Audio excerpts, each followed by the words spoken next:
It's Friday morning and you're getting it going with Capital Extra Breakfast. Robert Bruce and Shayna Marie in the studio, and we are very excited to have a guest with us right now. She's played for Arsenal and England's Lionesses. She got the likes of Ian Wright, Gary Lineker and Dermot O'Leary in her phone book. And we bet she's got quite the roar on her because as well as playing for the Lionesses, she is also hailing from East London. It's Alice Good, everybody!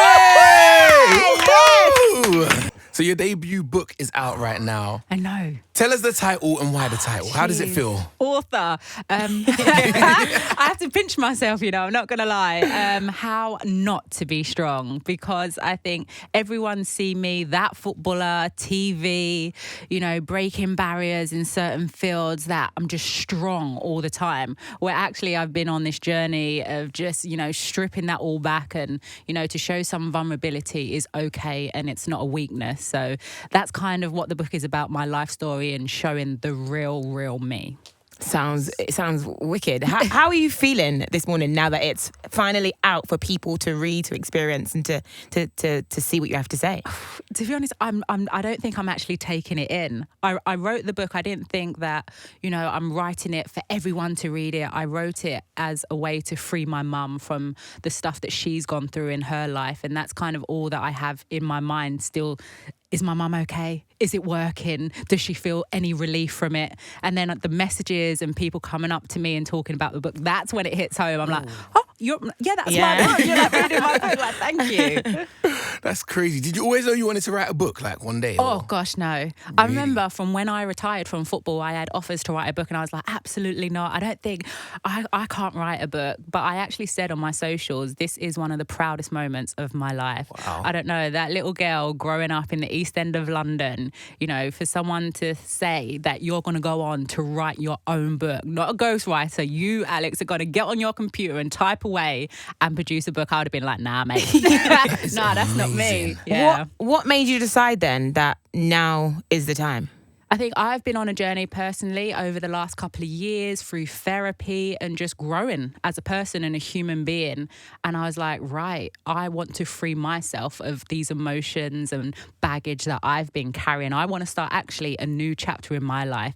It was actually the process of putting it all down was the easy part for me. The hard part still to this day is talking about it and articulating it, because then it's so raw and the emotions come out. But writing form, that part, it was like therapeutic for me.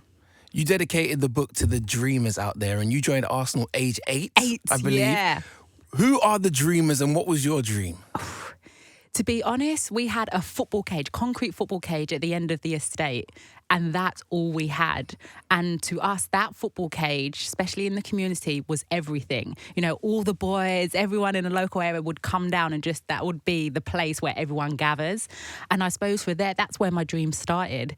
Playing a little game, a five-a-side game, thinking, imagine one day if I'm playing at Wembley in front of everyone and scoring a goal. Did I believe it would happen? No, but the dreams were in there, Robert just mentioned at age 8, you started playing for Arsenal. How did you find that? Were the pressures as big as I can only imagine at such a young age, playing for such a massive team? How did you find it? I think throughout my football career, I played with a lot of fear.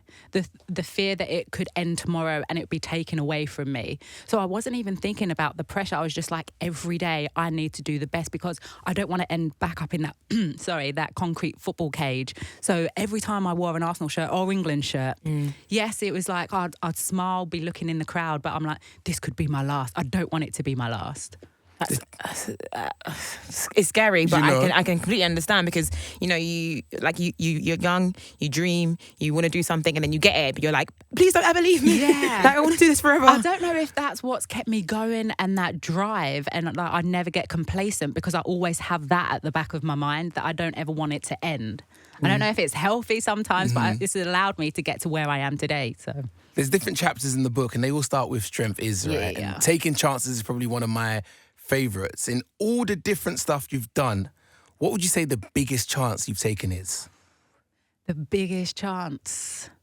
Do you know, it might sound a bit cheesy, but I did Strictly Come Dancing. Ooh, And it's something that I always wanted to do because you are completely exposing yourself. And I'm not gonna lie, I thought I could dance. You know, like when I'm going out with the girls in the club, I've got some rhythm and some movement.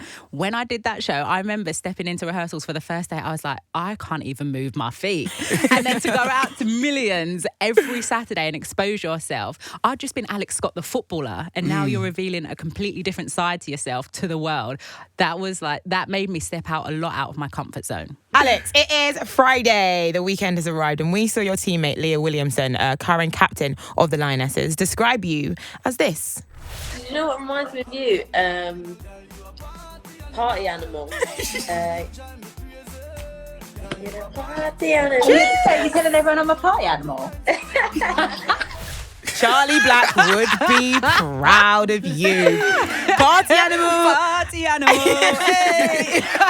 Alex Scott, what's the wildest thing that you have done to celebrate after a big game? Oh. You mentioned partying, dancing. Yeah. I've go back to 2016. We'd just played at Wembley and won the cup final, but I had already planned the team party after that, whether we were going to win or lose.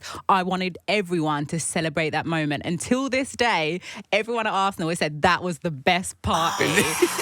And there was one stage as well, I'd had a few as well, and then I was on the mic, you know, trying to get everyone on the dance floor, but I was wrapping the mic wire around me as I was going, and Leah was there. She was but I was just like, everyone was vibing. So yeah, that was a good moment. That sounds like a good time, The boy. life and soul of the party. I love it. You must have had some good parties over the summer with the Lionesses. The football. I'm telling you, that day at Trafalgar Square, the victory parade, I don't know how they done it, because obviously they'd won, had a party, victory parade, and they were going again. I had the worst hangover, but the best hangover. Yeah. I was like, oh, I am suffering. Sometimes you just got to ride it out, right? Yeah. They obviously had a wicked summer. Winning the Euros made us all so proud. How would you sum up what they've accomplished this year, the Lionesses? To be honest, it was bigger than football. I remember crying on air, like sobbing like a baby, because I just knew in that moment it was more than a football game. It was a change in society for women and how women are viewed. That, you know, that you can love sport, you can be a great example, role model in a different form. And now there's so many young girls, and not only young girls, young boys that look up to females as their role models. It was like a start of something special for me that I felt. And obviously seeing things from playing the game, now being a pundit on the game. Yeah. I feel like the phrase that gets thrown around a lot is women's football's come so far, it's come so far. Yeah. But for people that have just started watching women's football this summer, what does that actually mean? What does that look like in terms of how far it's come? Well, G's example that is in the book for me, it's weird that I now work alongside Ian Wright, because I used to be in the Arsenal laundry scrubbing his pants. Mad. Yes, I know, right? I know. Does he know this? Yeah, he knows that. He used to come in, I was like little Al. And he knew that I always loved him. Like, everyone loves Wrighty. But yeah, I had a job in the Arsenal laundry to try and earn some extra money so I could hang around in the night time, so I wouldn't have to travel, and then I'd get to train. We had hand-me-down kits. I'm playing in the Champions League final 2007. We had hand-me-down kit from the first team. Like, if you look at photos, I look like I'm going to be blown away by a parachute because that's so big, my kit. But that's what we're saying. For the game to be professional now, to be playing at Wembley, breaking records, that's how far the game has come. Talking of Wembley, in a week's time, Wembley. the Lionesses return to take on the US of A. You must be excited for this. So excited. I lived over in America 3 years playing pro, so I know a lot of the players over there, and this is a real marker to see where the England team are at. Yes, you've gone and won the Euros, but you have to do it again, and USA have always been the best, ranked number 1 in the world. At Wembley again, sold out stadium. I get goosebumps. I'm like, I'm a sold out Wembley. So you're the perfect person for this, right? You know, before the game when they ask you, all right, what's your predictions for the game? Yeah. Give us your predictions for next week. I'm going 2-1 England. Cool. Yeah. It's going to be a good game. It's going to be close, and there's going to be a lot of quality on that field, but 2-1 England. Lovely. We got Come one on. more thing planned to put your strength to the test, Oh, yeah? if that's all right with you, Alex. Go on. What way? I'm nervous. You're going to Not find out nervous some about more. releasing a book, but nervous right now. Games. All will be revealed with Alex Scott just around the corner. It's coming up next. Good morning. You're listening to Capital Extra Breakfast with Robert Bruce and Shayna Marie alongside the absolute legend that is Alex Scott. Now, seeing as your new book is out right now as we speak on the radio, it's called How Not to Be Strong.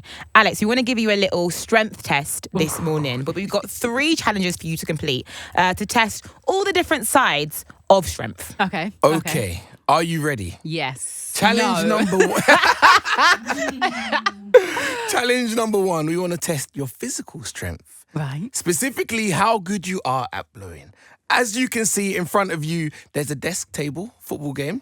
I see it. You see it in front of you. You are going head to head with Shayna Marie to try and be the first person to score a goal. But here's where the blowing comes in, because you got to do it through a straw. Oh, okay. Are you ready? Are you good for this?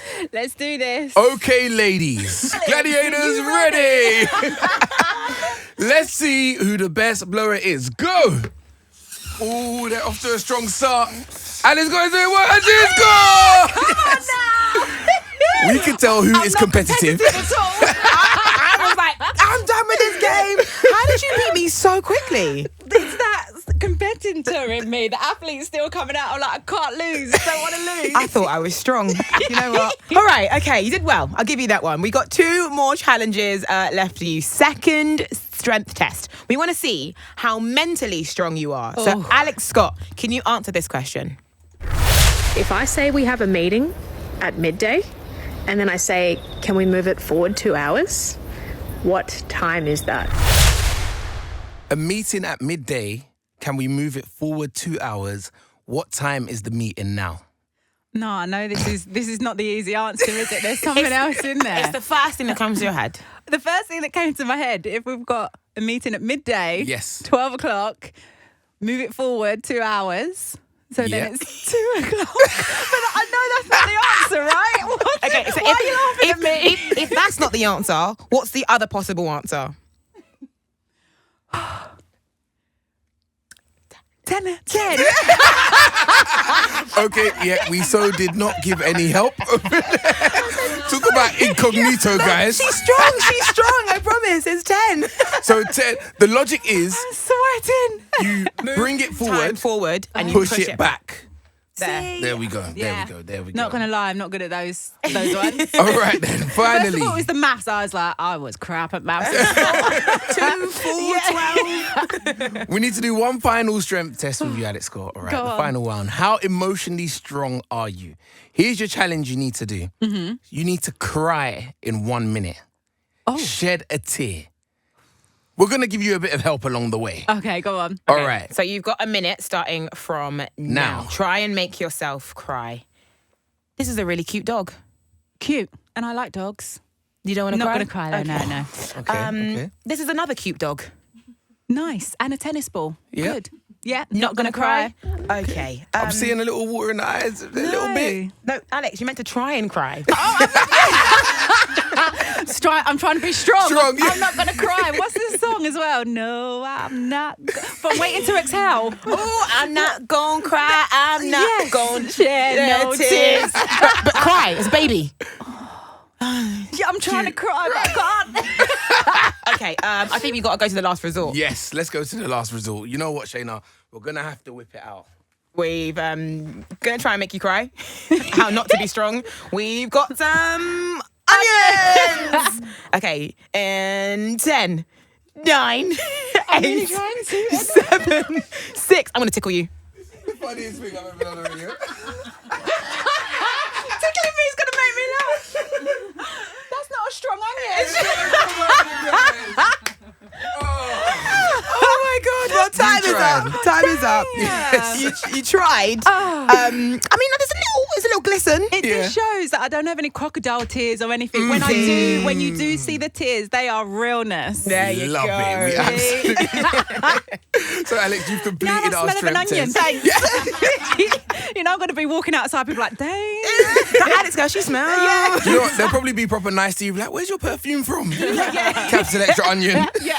All right then, Alex, tell us again, where can we get the book? It's out. You can audio any bookstore. It's out there. It's on shelves. Please go pick it up, and I hope you love it. How Not to Be Strong, Alex Scott is out now. So let's give it up one more time for Alex Scott! Yeah!